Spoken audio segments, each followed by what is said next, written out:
오늘 말씀의 제목은 아버지의 자리입니다. 아빠가 좋아, 엄마가 좋아? 라는 질문을 아이들이 처음 받게 되는데 그것이 인생의 최초의 위기가 아닐까 생각이 됩니다. 아빠가 좋다고 말할 수도 없고 엄마가 좋다고 말할 수도 없고, 또는 이제 우리가 나이가 먹어서 자녀들에게 그 반대 질문을 받을 수가 있겠죠. 아들이 좋아, 딸이 좋아? 누가 좋다고 말할 수가 없죠. 하나님께서 이 정답을 우리에게 모르게 하신 것이 아니라 둘 다 좋은 거죠. 이 부모와 자녀의 관계, 이것은 하나님께서 주신 가장 큰 축복입니다. 우리에게 자녀가 있다고 하는 것, 우리에게 부모가 있다고 하는 것, 이것처럼 큰 축복이 어디 있겠습니까?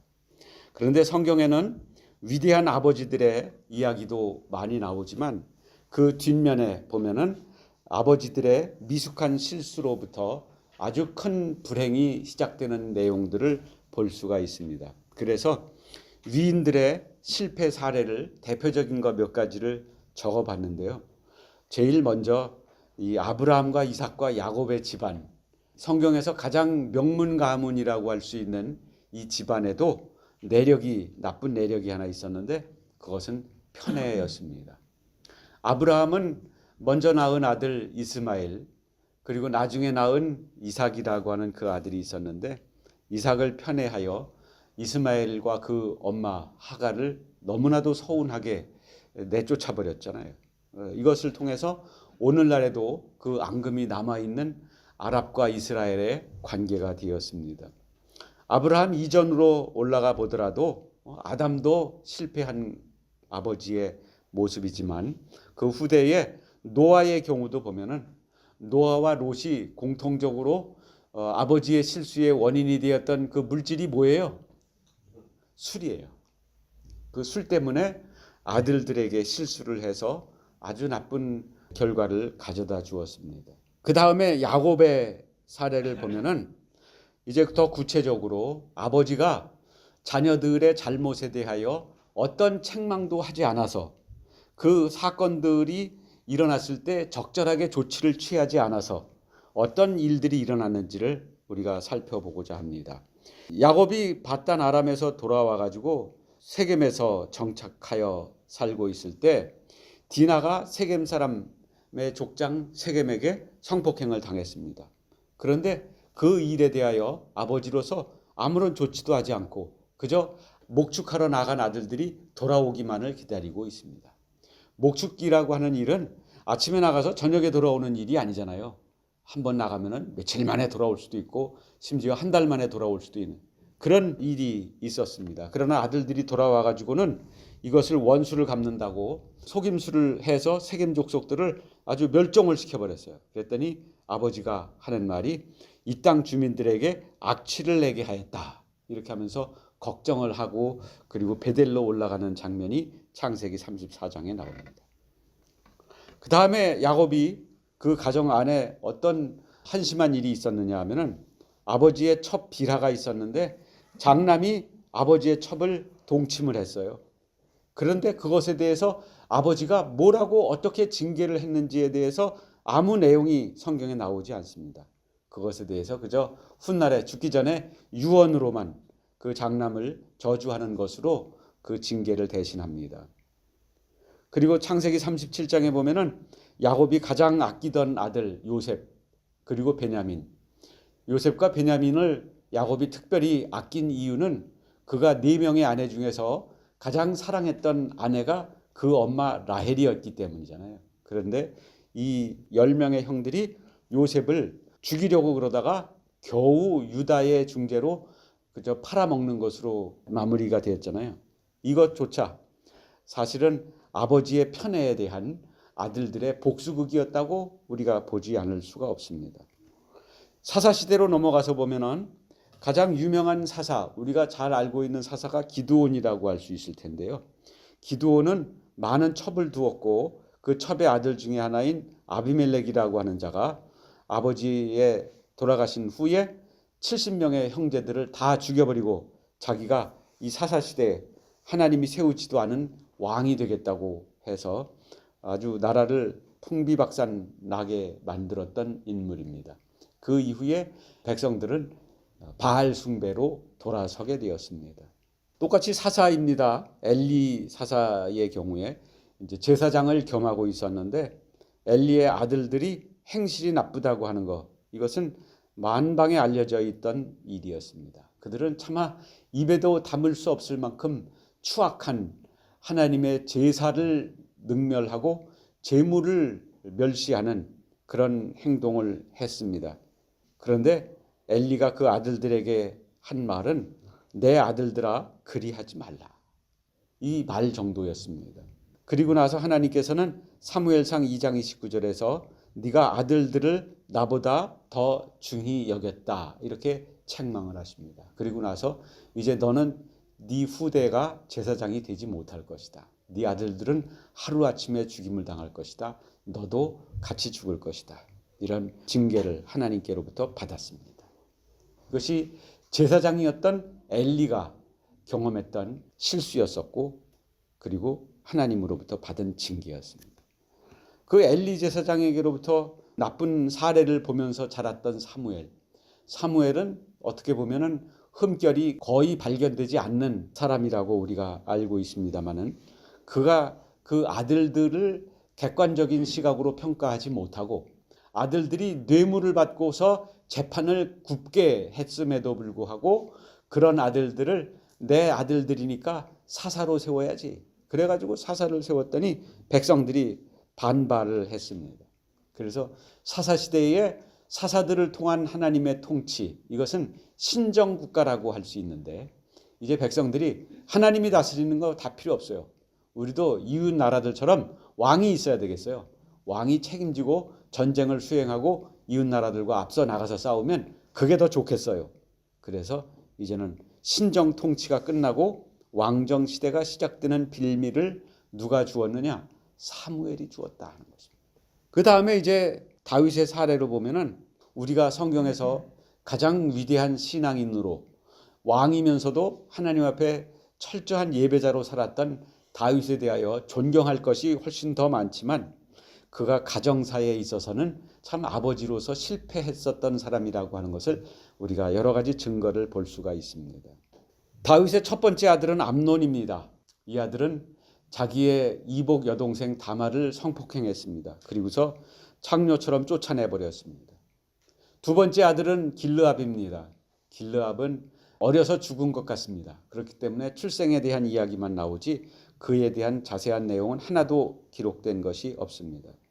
세 번째 아들은 압살롬입니다. 이 아들은 외모가 준수하고 아주 훌륭한 성품을 가지고 있었던 아들이었습니다. 그런데 이 압살롬은 바로 암논이 범했던 다말의 같은 엄마의 아들이에요. 그러니까 형 암논에 대하여 분노하는 마음을 가지고 있었지만 2년 동안 아무 말 하지 않고 그저 복수의 칼을 갈고 있었습니다. 그러다가 어느 날 이제 우리 양떼들을 털 깎는 날이 되었습니다. 그러니까 아버지도 오시고 형제들도 다 와서 양털을 깎는 날은 목축업하는 사람들에게 있어서는 추수감사절이잖아요. 그래서 그 축하를 하고 같이 즐기고 마시고 놀자. 2년 지났으니까 이제 까맣게 잊어버렸죠.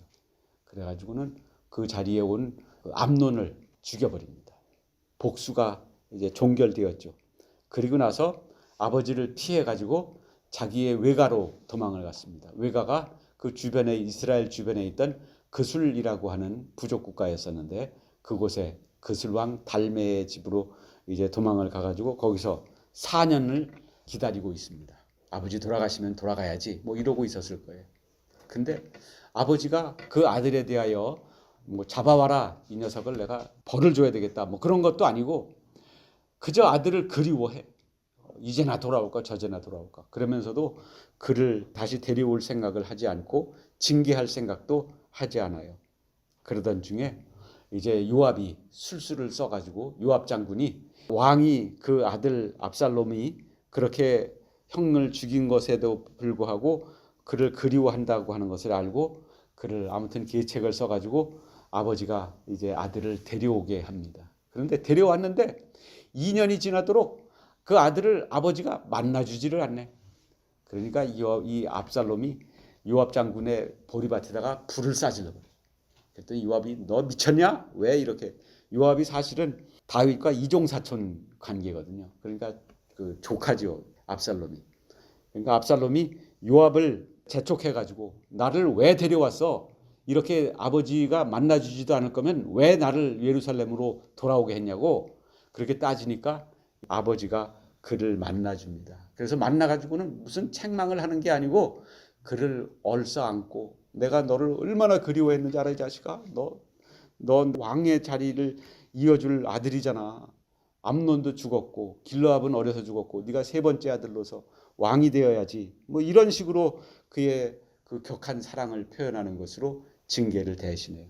그러니까 이 압살롬이 이제 득의를 해가지고 돌아다니면서 백성들을 재판해주고 이제 자기가 왕 행세를 다 해요. 어차피 아버지는 나이가 늙어서 돌아가실 때가 됐으니까. 그래가지고는 결국 반란을 일으켜가지고 결국 아버지가 왕궁을 떠나서 도망가고 그 아버지의 후궁들을 또 욕보이고 그러다가 머리가 나무에 걸려가지고 매달려 있는 것을 요압 장군이 창으로 찔러서 죽이는 사건. 이것이 사무엘하 13장에서 18절까지 나오는 삼국지 같은 이야기. 아주 전쟁의 다양한 사건들을 기록한 이야기예요. 그랬더니 아버지가 내가 왕위를 물려줄 이 멋지고 잘생긴 아들, 성품도 참 남자다워가지고 그 2년 동안 복수의 칼을 갈고 아무 말 하지 않고 있는 모습을 보면 그가 어떤 우직한 성품을 가지고 있는 건지 우리가 짐작할 수 있어요. 그러니까 아버지의 기대도 컸어요. 그런데 그 아들이 반역을 하다가 요압 장군에게 죽임을 당하고 말았습니다. 그러니까 이제 네 번째 아들에게 차례가 돌아왔죠. 아도니아도 오늘 본문에서 그때의 학기세 아들 아도니아가 스스로 높여서 왕이 됐다. 그때가 어떤 때냐 하면은 이제 열왕기상이 시작되는 거 다윗 왕이 나이가 많아 늙어 이불을 덮어도 따뜻하지 않아. 그래서 동료 어린 소녀를 몸종으로 같이 누워 자게 만드는 거예요. 그러면은 그 온기가 아버지의 온기를 따뜻하게 한다는 거죠. 그럴 정도로 늙어서 이제 죽을 때예요. 이때 이 아들들의 지금까지 사고 쳤던 이 네 명의 아들들의 공통점, 암논과 압살롬과 아도니아 세 명의 아들들의 공통점이 뭐냐면은 헤브론에서 낳은 아들들입니다. 다윗은 40년을 이스라엘을 통치를 했는데 헤브론에서 7년 그리고 예루살렘에서 33년을 통치를 했습니다.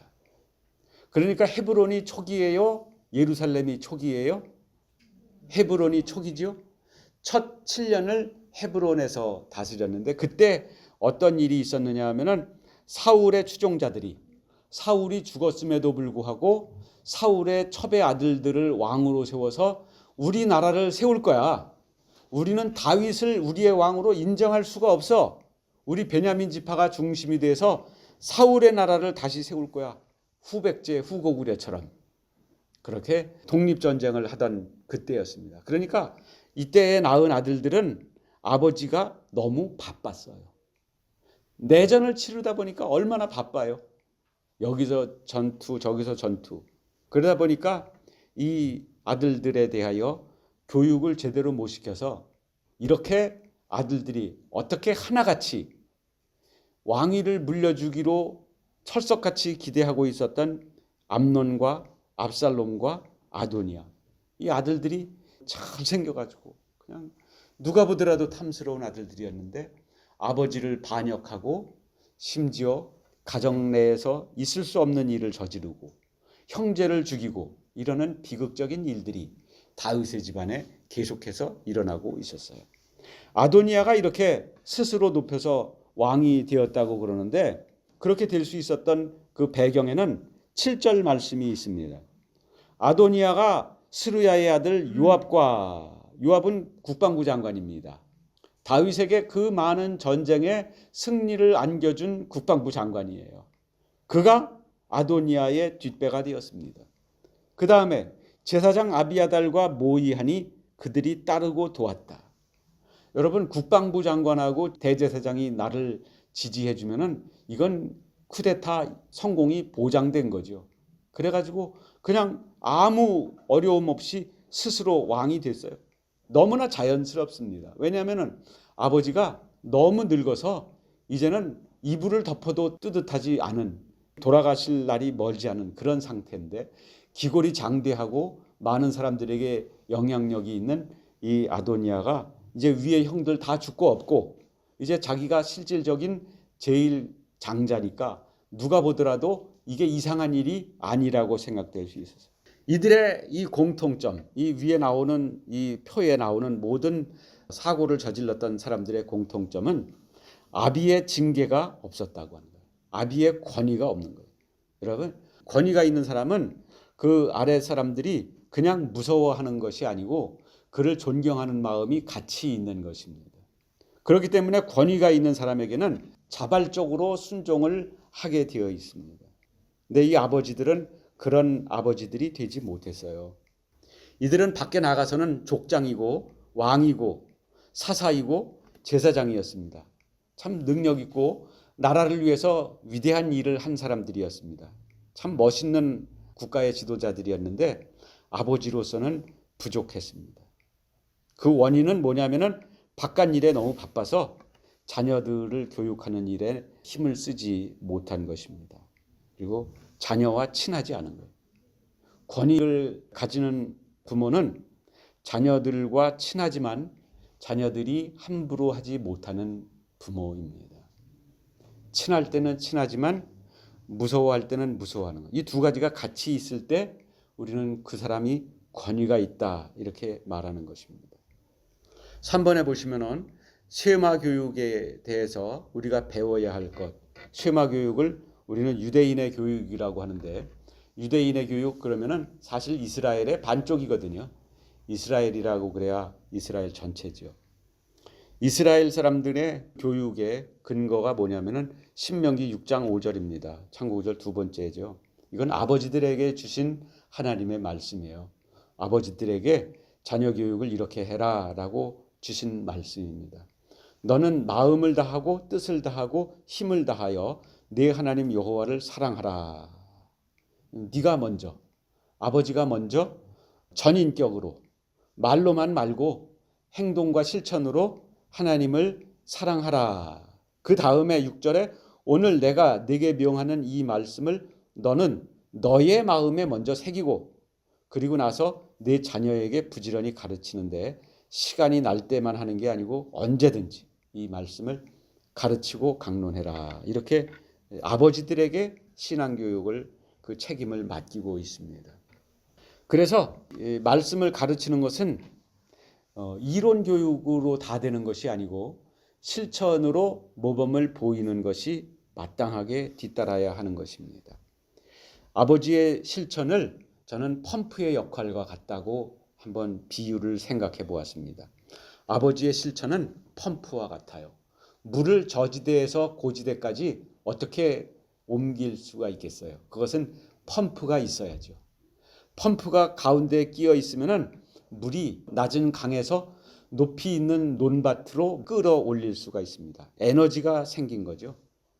하나님의 말씀이 여기에 강물처럼 흐르고 있어도 그것을 자녀들의 가슴에 퍼 올려주는 것은 아버지들의 실천이고 아버지들의 모범이라고 하는 것입니다.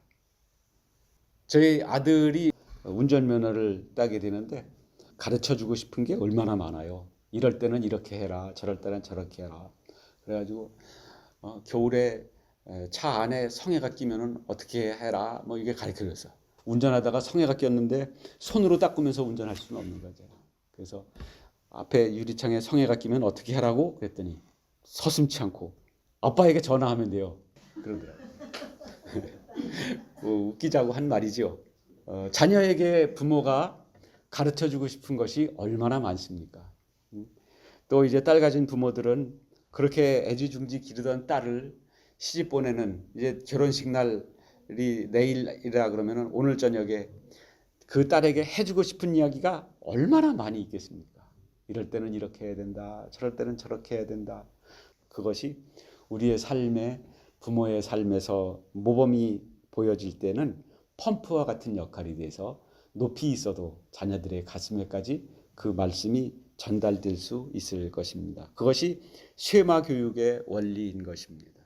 4번에서 혼자서 완전체 아버지하고 탕난조 아버지, 저는 이 두 극단의 아버지를 한번 비유를 해보았어요. 이건 제가 이름을 붙였고 제가 개념을 만들어냈기 때문에 이건 어떤 지적재산권을 등록하고 싶을 정도로 아주 자부심이 있는 내용이에요. 이 완전체라는 말은 대중문화에서 나온 말이죠. 멤버 전원이 함께 활동하는 상태를 완전체라고 이렇게 말을 합니다. 그런데 혼자서 완전체인 아버지라고 하는 것은 하나님께서 창세기 2장 18절에 보면은 배우자를 주신 후에 완전체라고 그러셨어요. 배우자가 없으면은 아버지 혼자서 완전체가 아니라는 거예요. 엄마 혼자서 완전체가 아니라는 것입니다. 배우자가 있어야 완전체라고 하는 거예요. 그 내용이 비슷한 내용이 신명기 24장 5절이 창고구절 세 번째 기록되어 있죠. 사람이 새로이 아내를 맞이하였으면 그를 군대에도 보내지 말래. 1년 동안 집에 한가히 있으면서 그가 맞이한 아내를 즐겁게 해라. 그걸 아주 일 삼아라. 아내를 즐겁게 하는 일에 전심전력하게 해라. 그다음에 잠언 5장 18절이 그 밑에 있죠. 내 샘으로 복되게 하라. 네가 젊어서 취한 아내를 즐거워하라.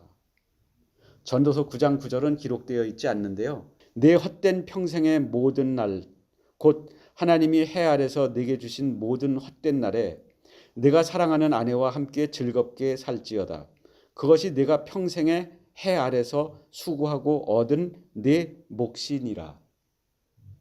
그러니까 남편이 해야 될 가장 큰 일은 아내를 즐겁게 하고 아내하고 그냥 평생 행복하게 사는 것.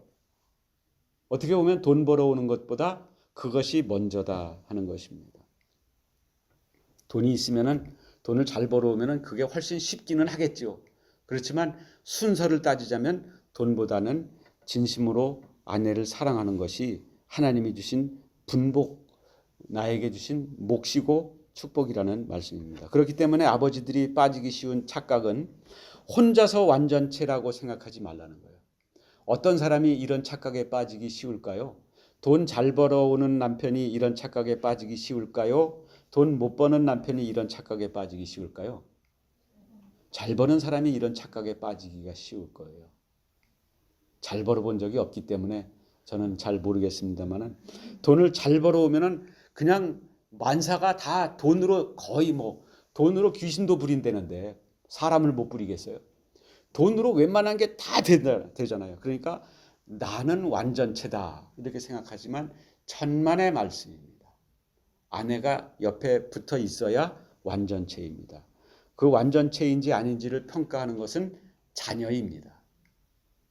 돈 잘 벌어오는 아버지가 아내가 없이 다른 사람들과 즐거운 시간을 보내는 것을 자주 보여주면 그 자녀들이 아버지를 완전체라고 겉으로는 생각할 거예요. 겉으로는 돈 타야 되니까. 그런데 속으로는 병 들어버릴 것입니다. 탕난조 아버지는 뭐냐? 탕난조의 대표적인 새가 뭔지 아세요? 뻐꾸기예요. 뻐꾸기. 뻐꾸기는 뱁새 둥지에다가 알을 낳아요. 뻐꾸기는 알 자체도 뱁새보다 커요. 그러니 뱁새는 그 뻐꾸기 새끼 먹여 살리느라고 자기 새끼인지 알고 그냥 죽을 똥살똥 벌레 물어다가 먹이잖아요. 그러면 거기다가 알 낳은 그 뻐꾸기는 자기가 알 낳은 그 둥지 주변에서 나를 잊지 마라. 뻐꾹 나를 잊지 마. 내가 네 애비야. 뻐꾹 계속 해주는 것도 없으면서 잔소리만 옆에 따라다니면서 뻐꾹 내가 네 애비야. 내가 네 엄마야. 그러는 거예요. 그래서 5번의 말씀에 보면은 자녀를 징계하지 않은 이유가 뭐냐. 여기 이 표에 나오는 아버지들은 너무 바빠서 밖에서 너무 잘 나가니까 왕인데 내가 사사인데 내가 족장인데 내가 돌봐야 할 식솔들이 얼마나 많은데 그러다 보니까 정작 내 자식 교육을 소홀히 했었던 것을 볼 수가 있죠. 에베소서 6장 4절 말씀에 보면은 또 아비들아 너희 자녀를 노엽게 하지 말고 소극적인 명령이죠. 그 다음에 적극적인 명령은 오직 주의 교훈과 훈계로 양육하라. 근데 어떻게 보면은 이것이 다 이론적인 것에 불과합니다. 이론 교육으로만 끝나면은 아무 소용이 없습니다. 이것은 펌프와 같이 아버지의 모범을 통해서 이것이 에너지를 얻어서 높은 곳까지도 뿜어 올라갈 수 있는 것입니다. 자녀에게 또한 일찍부터 과도한 자율권을 주어가지고는 알아서 할 거야. 요즘 아이들은 옛날 같지 않아서 다 알아서 잘한다고 이렇게 하면서 따로 교육하지 않는 것입니다. 그리고 자녀와 친하지 않아서 같이 한 시간이 있어야 친하지. 어렸을 때 자전거라도 가르쳐보고 그랬어야 친해질 기회가 있지. 그게 없는 거예요. 그러니까 징계할 수가 없는 거예요. 해준 게 없으니까 미안해서라도 말 못하는 거예요. 그리고 요즘 같아서는 자녀가 귀찮아하면은 더 이상 신앙도 권하지도 않아. 귀찮아해도 모범을 보여줄 수 있어요. 그저 말씀 우리 공부하자, 신앙교육하자, 기도하자 그렇게 안 해도 모범을 보이는 것은 말로 안 해도 이론 교육을 안 해도 우리 아버지가 우리 엄마가 진짜 하나님 사랑하고 하나님을 순종하는 것을 보니 정말 하나님은 살아계시는구나 이렇게 믿을 수밖에 없는 그런 가정의 환경이 만들어지는 것입니다. 또 어떨 때 징계하지 않느냐? 가치관이 달라요. 부부가 가치관이 다르고 부모와 자녀가 가치관이 달라. 이미 머리가 큰 거죠. 그렇게 되면은 나중에 가가지고 다 큰 다음에 어떻게든지 주의 교훈과 훈계로 가르치려고 그러면은 오히려 주의 교훈과 훈계가 자녀를 노엽게 할 수 있습니다. 그러므로 그쯤 되면은 이론 교육 포기하고 실천으로 시간이 좀 더 오래 걸리더라도 자녀들에게 하나님께 내가 온전히 순종하는 모습을 보여주면 그것이 결국은 소기의 목적을 가져다 줄 수 있을 것입니다. 6번에 징계를 받는 태도입니다. 히브리서 12장 6절에 보면은 주께서 사랑하시는 자를 징계하시고 그가 받아들이시는 아들마다 채찍질하신다. 징계하지 않는 아들은 사생하다. 이렇게 말씀하고 있습니다. 부모가 자녀를 징계하는데도 징계를 받아들이지 않는다면 그것은 사실상에 있어서 같은 운명체라고 말하기가 어렵죠. 내가 돈을 대주는 것 때문에 나에게 와서 공경하는 척하지만 사실은 그것은 부모의 권위에 대한 순종이라고 볼 수는 없는 것입니다. 목사가 성도에게 있어서도 마찬가지예요. 여기서는 다윗이 그 아들 아도니아에게 네가 어찌하여 그리하였느냐 하는 말로 한 번도 그를 섭섭하게 한 일이 없다 그랬는데 이게 지금 부자관계가 얼마나 좋으면 아들이 얼마나 모범적이었으면 이렇게 한마디 섭섭한 말도 아버지에게 듣지 않았을까? 그게 아니고 그런 아들이 아버지하고 상의도 하지 않고 아버지가 시퍼렇게 살아있는데 스스로 높여서 왕이 돼요? 그럴 수가 없는 거죠. 나중에 가가지고는 아버지 돌아가시고 나니까 아버지 첩 저한테 주세요. 아버지가 사실 데리고 자보지도 못했잖아요. 이런 말도 안 되는 짓을 하다가 솔로몬에게 맞아 죽는 이게 아도니아가 그런 잘못을 저지르게 되는 것을 봅니다. 그래서 때로는 자녀를 너무 귀하게 여겼기 때문에 징계하지 않을 수 있습니다. 목사도 성도를 너무 귀하게 여긴다고 징계 안 할 수 있습니다.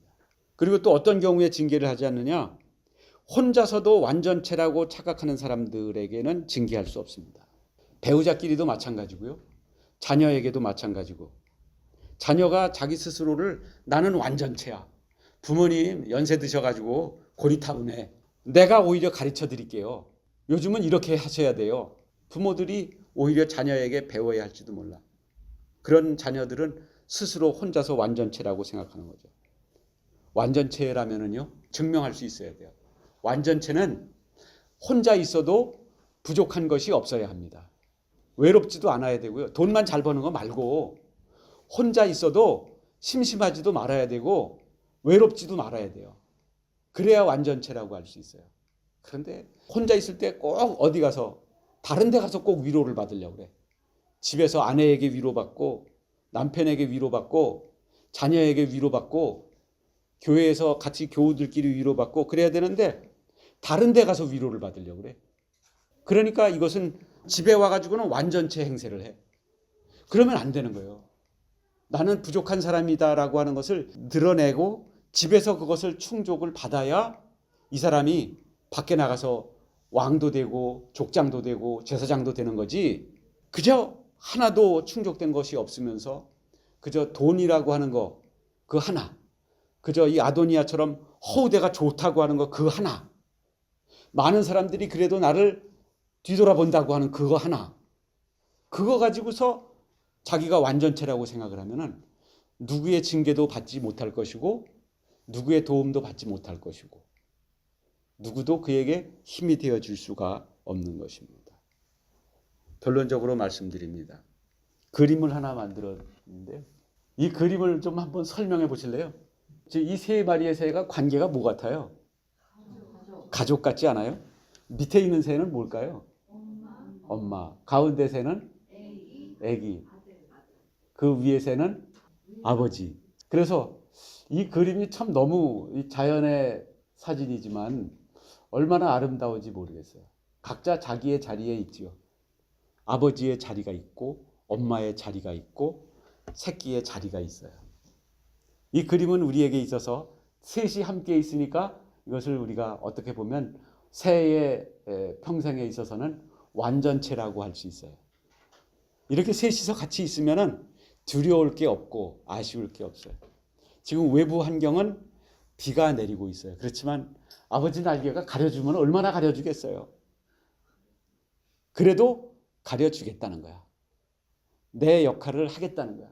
그랬을 때 새끼는 저기서 엄마 등에서 천진난만하게 밑으로 떨어질 걱정도 하지 않고 위에서 비 맞을 걱정도 하지 않고 이렇게 행복한 가족이 되고 있는 모습을 봅니다.